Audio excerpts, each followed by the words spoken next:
What's that feeling you get when you have a Charlie Brown moment? A feeling that has a tinge of nostalgia and a teaspoon of anxiety. The feeling responsible for the history of the sigh. From primordial visceral motivation to standardized moral reflection to perspectival depth to denial and to constructive or destructive coping. What makes things absurd, and how can we solve our absurd situation? I'm going to tell you why our intuitions about the absurd are wrong, and then outline the views of two philosophers on what makes things absurd and how we can solve our absurd situation. You might think that what makes things absurd is a limited time. Time seems plentiful. There's time for walks and naps and snacks and 5 hours on Instagram. But if you're looking at the time that the Earth, our solar system, and the universe has existed, then you're looking at massive extended time that is hella large compared to your time. Think about the Earth's natural history and the millisecond of human existence. When we become aware of the brevity of our existence as an individual, as a species, the absurdity arises. No. Adding time would not make things less absurd.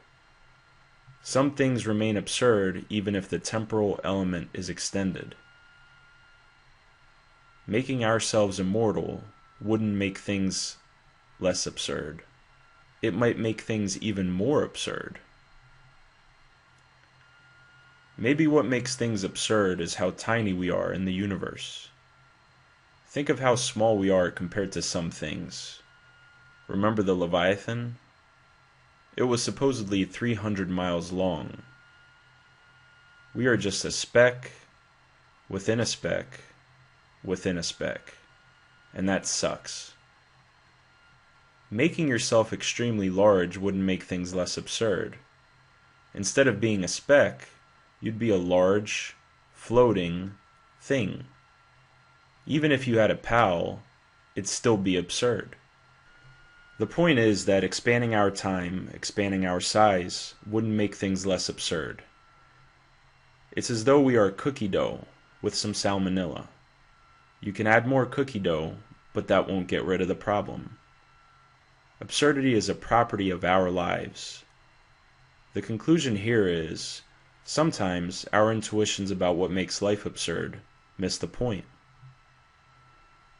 Nagel says that what makes things absurd is a discrepancy.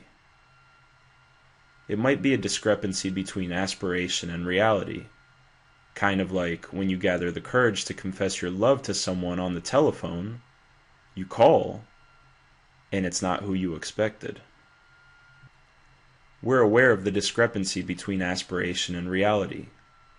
Even when we try to escape the discrepancy with our digital personas, we can't. Why is this? It's because the absurd has to do with us, with me. The absurd is not a discrepancy between you and reality. It's a discrepancy between you and you. The absurd is an inescapable clash in viewpoints. On the one hand, you take life so seriously. Your activities are motivated and important. Part of you is a beautiful, bright, hopeful, creating, engaging thing. But on the other hand, you look at your behaviors and your justifications and your motivations, and they are supported by nothing. Inside you is that annoying nephew that always asks, why? Doubt and negation. Along with the beautiful sunny side, we have the destructive black hole. And when we try to zoom out of our current vantage point, all the way out, to find some objective, meaningful ground.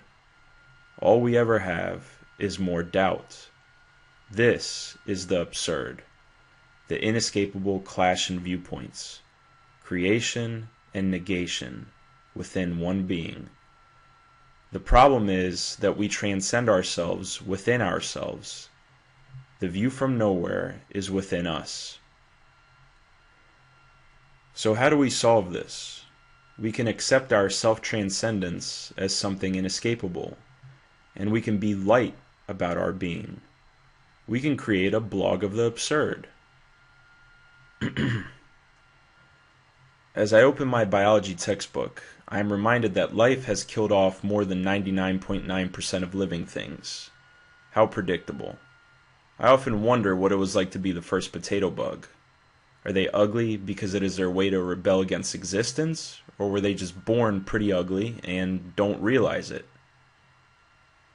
I often wonder things like which historical figures had receding hairlines, and how long does it take a rock to have a thought? Just as the condition written on the cover page of my textbook, my mind is also used goods. Albert Camus had a slightly different solution to our absurd situation.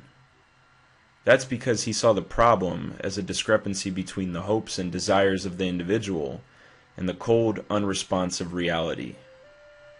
Camus saw the parallel between our condition and the condition of Sisyphus, banished to rolling a rock up a hill over and over again for eternity.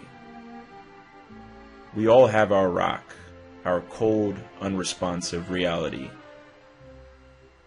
We can now fully understand the absurd. Moreover, we can solve it. Camus says that the tragedy and the absurdity only arises when we become aware of our condition. But instead of kicking and wishing and regretting, Camus says we should accept our absurd situation, and we should rebel, not against the rock, against ourselves, against our human tendencies of hope, fear, and regret. As Sisyphus, we should pause in our activity, say yes, take responsibility for our situation, and push that damn rock again. The absurd human says yes, and his efforts will henceforth be unceasing.